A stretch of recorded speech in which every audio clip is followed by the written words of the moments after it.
بەڵاوڕێنە جا ئیرۆ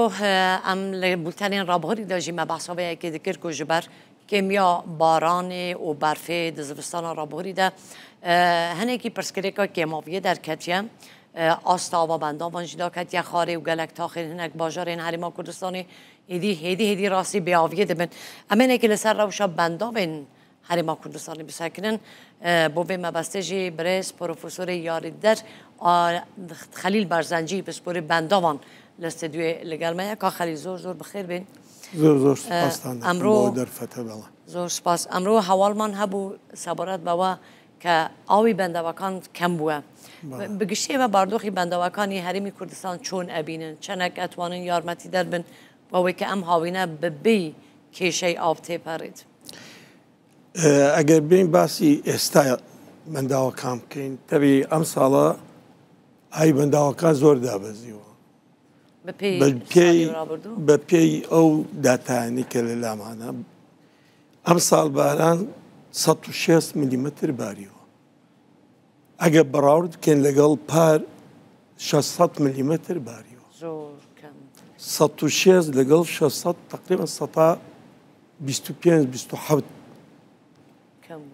دوای بارانیش بە چەند شێوەیەک ئەبارێت دەبینی ئەو بارانی کە لەو مەوسمە ئەبارێ احتیمالە بە چەند مانجێک دەبارێت و دوورێشنی ماوەی بارانبارینەکانی زۆر بێت ئەمە چی لێکە ڕەنۆف ئاوی سەرزەوی ئاوڕۆیەکان پڕناکە ئاو نابێت هەموو چێتە ناخی زەویەوە ئەو ساڵە زۆربەی ئەو 160 بەو شێوەیە باری ئاوی سەرزەوی کەم بوو لەبەر ئەوە هیچ بڕە ئاوێکی تەواو بۆ بەنداوەکان نەڕۆیشت هەر بۆ تەمەشا دەکەین پار بەنداوی دەربەندیخان 3 ملیار و شتێک ئێستا لە ملیارێک و 200 میلیۆن خۆی دەگرێتەوە دوکان گەیشتۆتە ملیارێک و 300 کە تقریبا پێش 3-4 مانگ حتا بۆ کارەباش بەکار نەهات کە کارەبای پێتەولید بکەن ئەوەی دوکان بەڵێ چونکە اقتصادی نەبوو تەنیا بڕە ئاوێک بەڕێ دەکەن بۆ مەشروعی ڕێی حەویجا ئەگەر بۆ ئەو شتانە ئەمە با بڵێن بە شێوەیەکی گشتی کە ئاوی بەنداوەکان بەو شێوە بوو ئاوی بەنداوی دۆهۆکە دابەزیەوە دوای ئێمە تقریبا ئەگەر بین تەمە بەراورد بکەین بەنداوی وا گەورەمان نییە تەنیا دوو بەنداوی گەورەمان دۆکانە و دەربەندیخانە بەنداوی دۆک بە بەنداوێکی مامناوەندی دادەندرێت یعنی ڕێژەی ئاو گلدانەوەکەی 7 ملیۆنە دەربەندی گۆمەسپان 75 میلیۆن ئەوانە هەموو تەنیا وەکانی کە تقریبان دەتوانێت بڵێن پۆند ڕێژەیەکی بەرچاو دروست کراوە بەڵام پۆند ئەوە نییە پێی بڵێن ئاو خەزنەکە ئاو کۆ دەکاتەوە پۆندی وایە 200,000 متر مکعبە گەورەترین پۆندمان ئێستا 7 میلیۆن متر مکعبە هەمووی لێک دەیتەوە ناکاتە 100 میلیۆن متر مکعب کە بەو پۆند و بەنداوە کچکانە کۆ بکرێتەوە کەواتە کا خەلیل کێشەی هەرێمی کوردستان بۆ ساڵانی داهاتوو بەپێی ئەو گۆڕانکاری کە لە کەش و هەوادا دروست بووە کێشەی بەنداومان دروست بێت بەڵێ ئێمە گەر بەڕاوردێک بکەین حکوومەتی مەرکەزی 80 ملیار دۆلاری بۆ دروستکردنی کارەبا سەرف کردووە کە قەیرانی کارەباش بەردەوامە 1 متر مکعب ئاو بە بەندا و گل دەینەوە کلفەکەی $9 تا دۆلارێکە لە بەنداوی گەورە کەواتە 80 ملیار چەند ئاومان پێگەڵ دەداوە 80 ملیار تقریبا 80 ملیار دۆلار ئەگەر $1 تەکلیفەی بە 80 ملیار متر مکعب ئاومان کۆ دەکردەوە ئێمە ئەو ئاوەی کە بۆ ئێمە دێت لە ساڵانی وەکو ئەو ساڵ کە قەیرانمان هەبوو نزیکەی 6 ملیار متر مکعب ئاومان بۆ دێ لە بەرزترین ڕێژە تا 25 ملیار متر مکعب دەڕوات ئێمە چەندمان دێ گڵداوتەوە دوو بەنداومان هەیە دەربەندیخان 3 ملیار و شتێک ئەویش بڵە 3 ملیار نیو ملیارەکە خەزن المەیتەوە حساب ناکرێت بەردەوام دەمینێت بەنداوی دۆکان 6 ملیار و 600ەکە خەزنمەی بڵ 6 و 3 9 دهۆک و ئەوانی تر هەموو 200 میلیۆن نییە یعنی 9 ملیار و 200 میلیۆن متر مکعب ئەمە ئەو بەڵام ئێمە ئەتوانین بەنداو دروست بکەین تا 25 ملیار متر مکعب ئاو گڵداتەوە مەجالیەوە هەیە مەجای زۆرمانێ لە ڕووباری باشترین ڕووبار کە بۆ ئێمە ڕووباری گەورەیە زەی گەورەیە هیچ بەنداوێکی لەسەر نییە ڕێژەی زیاترین ئاوی ڕووبارەکانش بەو ڕووبارە دادێت ئێستا من لە ڕووی سیاسی هۆش ئەگەر تەماشای بکەین هەر کاتێک کە تورکیا لەگەڵ پەکەکە پێک هات قەیرانەکەوێتە ناو ئەو ڕووبارەش بۆ چونکە مەجای دەبێت بەنداوی زیاتر لەسەر دروستکات تورکیا هەر لەم نەوەدا ئێمە خەسارت نەدەبێت ئێمە ئەبێ بەرنامەیە داوێن بۆ دروستکردنی بەنداوەکان کەواتە ئەو بەرنامە ئەبێ ئەوەی کە ببانەوەی لەسەر ڕووباری جاران بەنداوی گەورەیان دادەنا ئێستا مەفروضات ئێمە بەرەو بەنداوی کچکە بڕۆن بۆ تێچووی بەنداوێکی گەورە وەکو بێخما کە نزیکەی 6 ملیار زیاتر بوو ئەتوانین بەو 6 ملیارە 15-20 بەنداوی کچکەی 50 متری دروستکەی لە شوێنی جیاد لە ڕێڕەوی ڕووبارەکە ئەوە کاتە چی یان با بڵێن بەنداوی یەکەم کە نزیکە لە حدودی تورکیا بای خۆی نزیکەی 500 میلیۆنی با بڵێن گڵداوە ئەو 500 دووبارە دەبێتەوە لە بەنداوێکی تر کە لە دواوی دێ لە بەنداوێکی تر هەتا دەچێتە ناو ڕووباری دزلە کەواتە ئێمە ئەگە 20 بەنداو دروستکان 20 جاران ئیسفادەمان لە گڵدانەوەی ئاوەکە کرد ئەگە 500 بێفی بیستی بکە یعنی 10 ملیار متر مکعبمان ئاو گڵداوە هیچ پیلانێکی حکوومەت بەم شێوەیە هەیە بە پێی زانیاری ئێوە بەرێ زانە بەو شێوەیە نییە بەو شێوەیە چۆن نیە من کۆنتاکمەیە لەگەڵ ئێستا یەک دوو بەنداو لە بەرنامەدا هەیە بەڵام کە دەڵێن بێخمە دابەزێنین بۆ با بڵێن ئاستێکی 800 میلیۆن گڵدات و لە 17 ملیار بێتە 800 ئێمە شتێکمانێ پێی دەڵێن خەزن المەیت ینی کۆکراوەی ئاوی مردووی بێخمە 3 ملیار و نیوە هێنامانە 800 کەواتە بە 5 ساڵ پڕە بێت هەموو ئەو قڕولیتەیە هەموو پڕی دەکات ینی ئیسفادەت لە بەنداوەکەی نەکرد بەڵام ئەگەر هات و چەند بەنداوێکی کچکە وەکو ئەوە لە سەروی دروستکەین ئەو کات ڕاستە ئێجا کاک خەلیل بەپێی ئەو بەنداوانەکانی کە ئێستا هەمانە گەورەکەی و پچووەکەی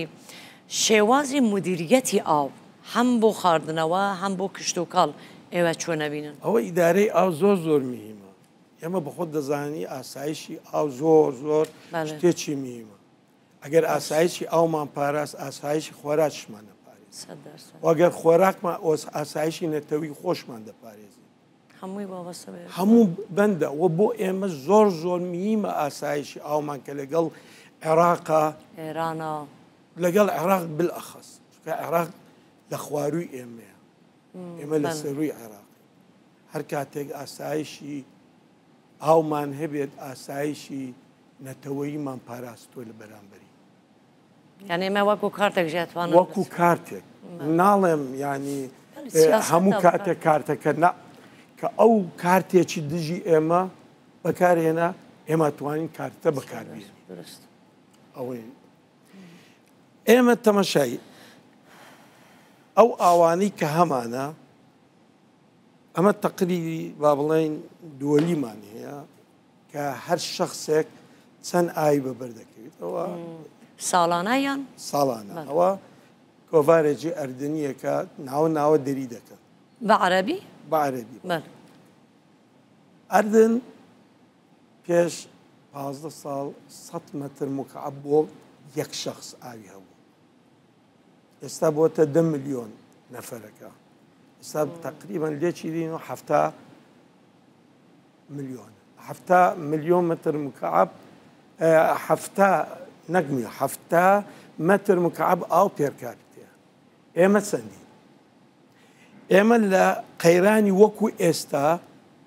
ئەوە لێکم داوەتەوە 1330 متر مکعب بۆ هەر شخصێک هەمانە زۆرە لە ئەوەی ئومەمی متحیدا لە 1000 بەرەو سەرەوە هەبێت تۆ قەیرانی ئاود نییە ئمە خەڵکێمە زۆر ئاوشتە لە کاتی ئەو با بڵێن باشترین باران بارین و کە 25 میلیارد 3500 متر مکعب بۆ هەر شخصێکەمانەوە بەڵام ئیدارەی ئاومان نییە ئاسایشی ئاوی خۆمان نەپاراستووە بۆ ئێستا لێکم داوەتەوە ئەگە 500,000 متر مکعب 500,000 دۆنم بەراو کرابێت کە نزیکەی 6 میلیۆن دۆنممانەیە کوردستان لەگەڵ 6 میلیۆن نەفەر لە کوردستان 340 متر مکعب لە ساڵێک ئاو بەکاردێنی ئێمە چەندمانە بوو 1300 ینی چەند سەتاسیمان بەکارنێنەوە دەمینە خەز ئیدە هەفتەیەکە دەڕوا خەزن نییە حالیان بۆ ئێمە خەزن نییە دەڕواتە خوارێ ئاسایشەکە بلەوە بەدیار دەکەوت کە ئێمە ئاسایشی ئاومان نەپاراستویت کەواتە ئێستا دەبی بۆ چوونی ئێمە تەختیت بۆ ئەو بکەین ئەو بڕە ئاوە بە تەواوی کۆ بکەینەوە ناڵێم بەنداوی گەورە و ئەوە وەکوتم چەندە بەنداوی 50 متر 6 متری دروستکەین لەسەر ڕووبارە سەرچێت کەواتە کاک خەلیل مەجای ئەوەی هەرمی کوردستان هەیە و بەپێی ئەو ڕووبار و چەمەکانی کە لە شاخەکانی کوردستانەوە دەهڕکن ئەتوانە قەت شەکوا بکە کە هیچ کاتێ تووشی کێشەی وشکە ساڵی و بێ ئاوی ئەوانە نەبێت ئەمە ئێستا دەبواە ئێمە گەیشت بووانە کاتێک چۆن کەمبوونەوەی ئاو بە ئیڤاپۆرێشن بە تەبەخور چارە سەر بکەین گەیشتبوونایە کاتێک چۆن تەوازن لە بینی بەشەکانی کوردستان بکەین وەکو ئێران ئاو لە زاخۆ بنێرین بۆ دەڤەری سلێمانی و بنێرین بۆ دەڤەری کە ئەو شوێنانی کەم ئاوە ئستا لە جارێکیان 2019 لە سنە لە ئەوە کۆنفرانسێک بەشداری بووم دوو سێرجم لەگەڵ بوو یەکیان لەسەر ڕووباری چامە بوو یەکیان لەسەر سودود دروستکردنی بەندا ئاغای هاشیمی سەرپەرشتیاری کۆنفرانسەکە بوو پێم وت ئەم سودوگۆتی نەکەی بەنداوەکان لێرە باز مەکە وتم بۆ گۆتی وەڵڵای ئێمە لە کوردستان ئەو بەنداوانی کە دروست دەکەم من لەگەڵ بەنداوم ئەویش وەک لەگەڵ بەنداوە بەس گۆتی ئێمە ئیسفادەی لێ ناکەین یەکسەر ئاوەکە نەقلەکرێت بۆ جنوب بۆ شیمال بۆ ئەو شوێنانە ئێمە نەگەیشتونێتەوە حەدا ئەمە تا ئێستا کۆمان نەکردیتەوە چۆن تەوازن دەکەین ئێستا لەگەڵ ئەو کێشەکانی کە هەمانە بە تایبەتی وشکە ساڵی کە ئێمە ڕوبەڕوو بوونەوە کەماوی زیاتر کام ناوچانایی یان گوند و شارەکانی هەرێمی کوردستان لەژێر مەترسیدانە هەموو ناوچەکان لەژێر مەترسیدایە بۆ کە چۆر بێ بۆ هەتای کە ئیدارەمان نەکردووە ئەمە پێت دەڵێم ئەوەندە ئاوەمان هەیە چەندی بسەرف بکەین 337 باقەکەی تێ لەکوێ ئەڕوا بۆ جنوب بۆ باشووری کوردستان دەڕوا هەتا ئیدارەیەکی چاک بۆ ئاو نەیکەین ئێمە لە بەترسیدا ئەوە پرۆژەی ژێرخانی ئاو هەیە ئێستا حکوومەتی هەرێمی کوردستان خەریکێتی دروستەکە لە ناو شاری هەولێر و دەردووری ئەوە چۆن نەبینن ئەوە چەندەکەتوانە کێشەی ئاوی چونکە لە ئاوی زێ باشترین پرۆژە ئەو پرۆژەی ئاوی هەولێری ئاخر کە نزیکەی 200 میلیۆن متر مکعب ساڵانە ئاو تەوزیع دەکاتەوە باشترینیانەوە یاڕێت یعنی لە بۆ هەموو کوردستان ئەو جۆرە پرۆژانە بکەیتە ئەنجام پرۆژەیەکی هاوشێوەی کچکە بۆ دەڤەری قوشتەپە و ئەو ناوانە ژوا دروست دەکرێەوە لە ڕێگا ئاو سماقۆلیژی پشەکەیە لە سماقۆلیشێ ئەوانە هەموو هەیە ئەمە ئەوانە ناڵێ ئەوانە هەموو ئاوی خواردنەوەیە ئاوی خواردنەوەی پێداویستیمان بۆ ئاوی خواردنەوە تقریبا 90 متر مکعب بۆ هەر شخصی با شخصك ساڵێ کێدا ساڵان ئەی بۆ ئەوە هیچ نییە ینی بەس پێویستە بۆ ئەوەی ئاو بە ئاسانی بگاتە هەموو خانووەکە. کاک خەلیل بۆ پێویستیمان بۆ ئاودانەوەی سەکتوری جۆتکاری ئەوەی کە ئەوە میمە ئەوە ئێستا پرۆژەمان نییە، پرۆژەی خەباتمان نییە، ئەویش مردووە 50 ساڵە دروست کراوە. یعنی ئەبێ نوژەم سیستەمی کۆن سیستەمی کۆنە بێ نۆژەم بکرێتەوە. چەندەها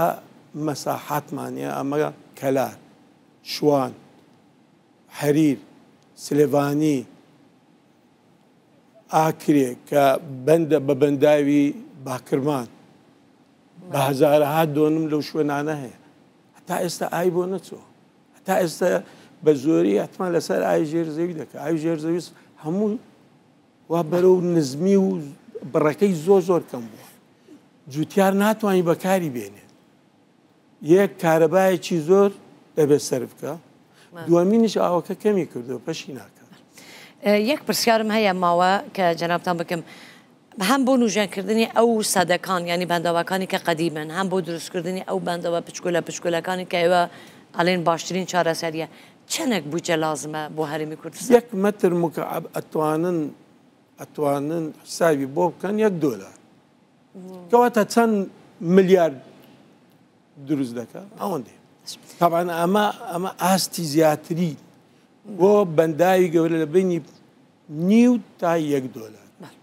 گەلک سپاسکەم، سپاس بۆ زانیاریەکانی کە ئێوەدانە بۆ ئێمە و بینەرەکان، سپاس بۆ برێز پرۆفسەرێ یاریدەر کاک خەلیل بارزەنجی پسپۆری بەندەمان کو لە ستودیۆی گەلمە بوون.